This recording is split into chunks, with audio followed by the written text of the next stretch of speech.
City update ન્યૂઝમાં આપનું સ્વાગત છે। ચીખલી વન વિભાગની મોટી કાર્યવાહી સામે આવી છે।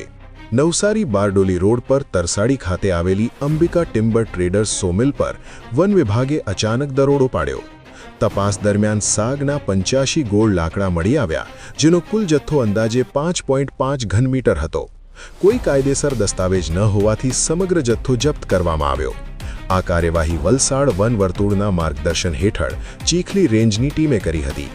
પરવાનગી વિના લાકડા કાપનાર ખેડૂત, વાહન ચાલક અને વેપારી સામે ગુનો નોંધાયો છે। વન વિભાગે સ્પષ્ટ કર્યું છે કે લાકડા આધારિત ઉદ્યોગોમાં ચેકિંગ વધુ કડક કરવામાં આવશે અને ગેરકાયદેસર પ્રવૃત્તિ સામે સખત કાર્યવાહી ચાલુ રહેશે। City update news Sufiyan Mulla, જોડાયેલા રહો, કારણ કે હવે શહેર નહીં સમગ્ર દેશ કહેશે। આ છે સિટી અપડેટ ન્યૂઝ।